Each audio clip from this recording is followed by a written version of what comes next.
ସବୁବେଳେ ଚିନ୍ତାରେ ରହୁଛନ୍ତି। ସେହିପରି ଏକ ଚଗଲ ପିଲା ଉପରେ ନାଟକ ପ୍ରସ୍ତୁତ କର। ଛାତ୍ରଛାତ୍ରୀମାନେ ମିଳିତ ହୋଇ ଏକ ନାଟକ ପ୍ରସ୍ତୁତ କରିଛୁ। ଆମ ବିଦ୍ୟାଳୟର ବରିଷ୍ଠ ସାହିତ୍ୟ ଶିକ୍ଷୟିତ୍ରୀ ରୀନା ମ୍ୟାମଙ୍କ ଦ୍ୱାରା ଲିଖିତ ତଥା ନିର୍ଦ୍ଦେଶିତ ଏକ ନାଟକ ଯାହାର ନାମ ହେଉଛି ତୁମର ମନ ବଦଳିଗଲା। ଏଥିରେ କନିଷ୍କା ପ୍ରିୟଦର୍ଶିନୀ ବସ୍ତିଆ, ଦେବଯାନୀ ମଲ୍ଲିକ, जितेंद्र दास, अक्षिता पात्र, ओम साईराम, अंशुमान ओझा प्रमुख छात्र छात्री अभिनय करिसेंती।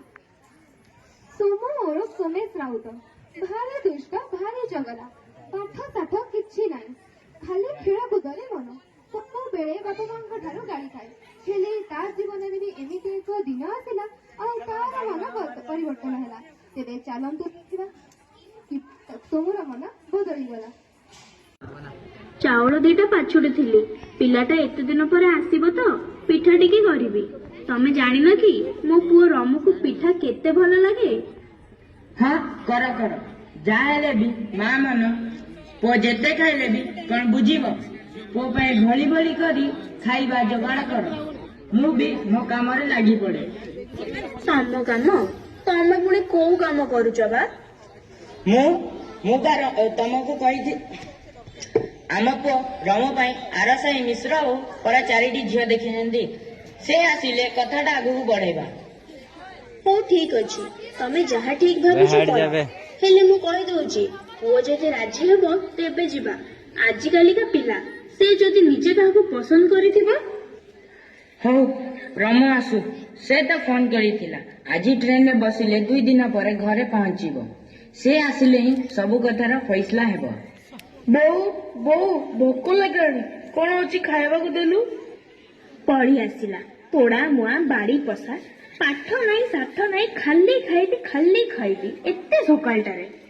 सकाळ कौन मुबा भोर 4टारू मो सांग बंटी काना सनी टूना सहित मिसी जाइतलु पाक स्टेडियम को क्रिकेट खेलिबा को सेति पाई मते जोरे भोक लागला। देलु कौन रांधिचु खाइबा टिके दे। 20 पूरी 21 हेलानी कौचे कौन ना क्रिकेट हेबो। मैट्रिक रे 4 थर फेल 5 थर पास कलु कॉलेज रे पाठ पढ़ कहले मुंडरे पाठ बसुनी कौन ना मु पढ़िबिनी। सबुबेले केते गाई करूचु दिन आसीबो मु किछि करके देखैबी आ तो मो ऊपर गर्व करिबो। हौ ने खा चकुली पिठा करिथिली चीनी लगे खाइदे आ तरकारी करिनी। रमुबो तमे सिना पिलांक ऊपर राग हेले पिलांक खाइबाठू आरंभ करी शरीर जत्न तुमे ही तो नियो। मु कौन जानिनी आम गाली ना ना ना मार गाली पा दांडर धूली। ए रमु बापा तमे भी नियो चा टिके करिथिली।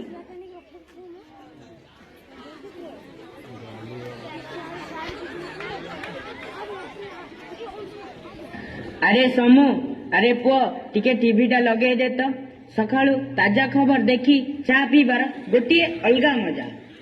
हाँ गला थर मो पुओ रमु टीवीटा किनिथिबार तो आज बाप पुओ मजा करूछ ना। बापार न्यूज को पुओर क्रिकेट खाली निजे देखुनी तांको साथी डाकी घरे जो रोला ओहो कान फाटी जाउची।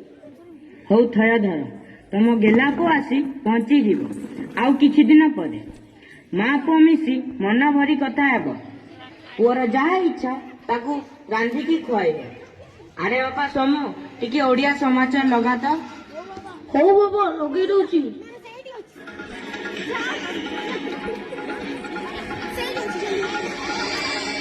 नमस्कार आजिर मुख्य समाचार राज्यर विभिन्न समस्या नहीं मुख्यमंत्री समीक्षा ठीक समय चाउल जगह जगण मंत्री जगण अधिकार को कड़ा निर्देश सहरांचल आईन श्रृंखला तदारख करने निमंते विभिन्न जिला एसपी सहित आईन मंत्री बैठक भुवनेश्वर में अनुष्ठित। लघुचाप प्रभाव राज्यर समस्त जिले में प्रबल अति प्रबल वर्षार संभावना एवं क्रीड़ा पृष्ठ एशिया कप रे टीम इंडिया विजय अभियान जारी। वर्तमान एक ब्रेकिंग न्यूज आसी पहुंची अछि। सुरत एक सूताकल निया लगी जाइथिबारु अनेक मृताहत हेबार सूचना मिलुअछि। मृताहतଙ୍କ सूचना आम टीवी स्क्रीन में देखा अच्छु तांकर संपर्क माने निम्न नंबर फोन करी सविशेष विवरणी पाई परिबे। रामू बाबू सबू सरी गला कुआडे गल आम पुओ रमु आ नाही କହୁଛ ବା? ତମ ମୁଣ୍ଡ ଖରାପ ହେଇଗଲାଣି ନା କଣ? ଆରେ ସୋମୁ, ତୋ ବାପା କଣ କିରେ ଏମିତି କହୁଛନ୍ତି? ଆଉ ତୁ କାହିଁକି ଏମିତି କାନ୍ଦୁଛୁ? କଣ ହେଲା? ସତରେ କଣ ରମୁ? ହଁ ବୋଉ, ବାପା ସତ କହୁଛନ୍ତି, ରମୁ ଭାଇ ଆଉ ନାହିଁ। ସୂତାକଳାରେ ହୋଇଥିବା ଦୁର୍ଘଟଣାରେ ଭାଇର ମତେ ଆଉ କିଛି ଦେଖାଯାଉନି। ହେ ପ୍ରଭୁ, ଏସବୁ କଣ ହେଇଗଲା? ଯଦି ନେବାର ଥିଲା ମତେ ନେଲୁନି, ମୋ ଭେଣ୍ଡିଆ ପୁଅଟିକୁ ନେଇଗଲୁ। ମୋର ସବୁ ବୁଦ୍ଧି ସରିଗଲା ଲୋ।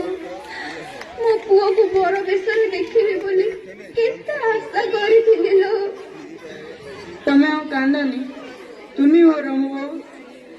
ବୋଉ ତୁ କାନ୍ଦ ନା, ମୁଁ ତୋର ସବୁ ହିସାବ ପୂରଣ କରିବି। ମୁଁ କଥା ଦଉଛି ବୋଉ, ତୋ ବଡ ପୁଅଠାରୁ ବି ଅଧିକ ରୋଜଗାର କରିବି। ମତେ ଟଙ୍କା ଦରକାର ନାହିଁ ରେ ଧନ, ତୁ ଖାଲି ମୋ ପାଖରେ ରହ। 6 ମାସ ପରେ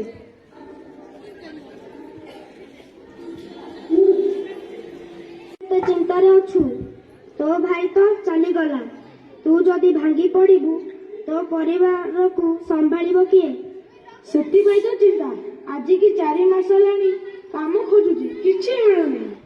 ଏପଟେ ବାପା ବୋଉ କହୁଛନ୍ତି ଦୂରକୁ ଯାନା, କଣ କରିବି କିଛି ବୁଝିପାରୁନି। ଆରେ ଏଇ କଥା, ଗାଁକୁ ଜଣେ ବଡ କୃଷି ଅଧିକାରୀ ମ୍ୟାଡାମ ଆସିଛନ୍ତି। ସେ ଆମରି ପରି ଯୁବକ ମାନଙ୍କୁ ଆଧୁନିକ କୃଷି ବିଷୟରେ ସୂଚନା ଦେଉଛନ୍ତି। ମ୍ୟାଡାମ ନମସ୍କାର। ନମସ୍କାର। ମୁଁ ତ ତୁମରି ପରି ଯୁବକ ହିଁ ଚାହେଁ, କାରଣ ତୁମେମାନେ ହେଉଛ ଏ ଦେଶର ଭବିଷ୍ୟତ। ତେବେ ସମସ୍ତଙ୍କୁ ଏହି କାର୍ଯ୍ୟକ୍ରମକୁ ସ୍ୱାଗତ। ଆଧୁନିକ ଜ୍ଞାନକୌଶଳକୁ ବ୍ୟବହାର କରି କିପରି କୃଷିକୁ ଉନ୍ନତ କରାଯାଇପାରିବ ଏବଂ ଅଧିକରୁ ଅଧିକ ଯୁବକ କିପରି ଚାଷକୁ ଆପଣେଇ ନିଜ ଅଞ୍ଚଳରେ ରହି ରୋଜଗାରକ୍ଷମ ହେବେ ଓ ଦେଶର ଉନ୍ନତି କରିପାରିବେ, ସେ ସମ୍ବନ୍ଧରେ ମୁଁ ସମ୍ପୂର୍ଣ୍ଣ ବିବରଣୀ ଦେବି। ସମସ୍ତେ ମନ ଦେଇ ଶୁଣିବେ। ହଁ ମ୍ୟାଡାମ, ଆପଣ କୁହନ୍ତୁ, ଆମେ ସବୁ ଧ୍ୟାନ ଦେଇକି ଶୁଣୁଛୁ। ଅନିୟମିତ ବର୍ଷା, ଋତୁଚକ୍ରରେ ପରିବର୍ତ୍ତନ, ତାପମାତ୍ରାରେ ଅଚାନକ ପରିବର୍ତ୍ତନ, ମାଟିର ଉର୍ବରତା ହ୍ରାସ, ଏସବୁ ଆଜିର କୃଷି ପାଇଁ ଏକ ଆହ୍ୱାନ। ଏହି ଆହ୍ୱାନକୁ ଗ୍ରହଣ କରିବା ପୂର୍ବକ ଆମେ ନୂତନ କୃଷି ପ୍ରଣାଳୀକୁ ଆପଣେଇଲେ କୃଷିକୁ ଜୀବିକା ରୂପେ ପ୍ରାଧାନ୍ୟ ଦେଇପାରିବା। ସେଥିପାଇଁ ଦରକାର ଉନ୍ନତ ବିହନ, ଉଚ୍ଚ ଗୁଣବତ୍ତାଯୁକ୍ତ ସାର, ଡ୍ରୋନର ବ୍ୟବହାର ଏବଂ ସର୍ବୋପରି ଠିକ୍ ସମୟରେ ଠିକ୍ ପଦକ୍ଷେପ ଗ୍ରହଣ କରି ଆମେ ଅଧିକ ଫସଲ ପାଇପାରିବା ଓ ସେହି ଫସଲକୁ ବିକ୍ରୟ କରି ଲାଭବାନ ହୋଇପାରିବା। ସବୁ ବୁଝିଲି ମ୍ୟାଡାମ। ଏଥର ଆମ ଜମିରେ ବାପା ନୁହେଁ ମୁଁ ଚାଷ କରିବି, ଆଉ ଅଧିକ ରୋଜଗାର କରି ମୋ ବାପା ବୋଉ ମୁହଁରେ ହସ ଫଟେଇବି। କିଛି ଦିନ ପରେ ବୋଉ ବାପା ମୋ ସାଙ୍ଗରେ ଚାଲ, ମୁଁ ତମମାନଙ୍କୁ କିଛି ଚମତ୍କାର ଦେଖେଇବି। ଆରେ କି ଚମତ୍କାର! ଆରେ ଚାଲ, ଏତେ ବ୍ୟସ୍ତ କାହିଁ ହଉଛ? ଗଲେ ବଳେ ଜଣା ପଡିଯିବନି। ଆରେ ସୋମୁ, ଏଇଟା କି ମେସିନ ବା ଏଇଠି ଉଡୁଛି? ଆଉ ତୋର ଜମି ତ ପୁରା ଫସଲରେ ଭରି ଯାଇଛି। ହଁ ବୋଉ, ହଁ ବାପା, ଏସବୁ ସମ୍ଭବ ହୋଇଛି ସେଇ ମ୍ୟାଡାମଙ୍କ ଯୋଗୁଁ। ତାଙ୍କ କଥା ମାନିଲି ବୋଲି ତ ଆଜି ଏ ଫସଲ ତମେମାନେ ଦେଖୁଛ। ତୁ ତ ସେ ଯନ୍ତ୍ରଟା କଥା କହିଲୁନି। ସେଇଟା ଡ୍ରୋନ୍ ବାପା। ଡ୍ରୋନ୍? ହଁ ବାପା, ଏ ଡ୍ରୋନ୍ ମାଧ୍ୟମରେ ଆଜିର ଚାଷ ଉନ୍ନତି ହୋଇପାରିଛି। ଜଳ ସିଞ୍ଚନ ଠାରୁ ଆରମ୍ଭ କରି ଡ୍ରୋନ୍ ଫସଲ ଜଗିବା, ମାଟି ପରୀକ୍ଷଣ ଆଦି ବିଭିନ୍ନ କାର୍ଯ୍ୟ କରିପାରୁଛି। ପୁଣି ଉନ୍ନତ ବିହନ ଲାଗିଥିବାରୁ ଅଳ୍ପ ସମୟରେ ଅଧିକ ଉତ୍ପାଦନ ହୋଇପାରୁଛି। ମୁଁ ତତେ କହିଥିଲି ନା ତୋର ସବୁ ଇଚ୍ଛା ପୂରଣ କରିବି। ହଁ ରେ ଧନ, ସେଇଆ କର, ଆମକୁ ଛାଡି କୁଆଡେ ଯାନା। ଦାଦନ ଦୁଃଖ ଜୀବ ଦୂରେଇ ଆପଣେଇଲେ ଚାଷ, ରୋଜଗାର କ୍ଷମ ହେବା ସଭିଏ ମୁଖେ ଫୁଟିବ ହସ।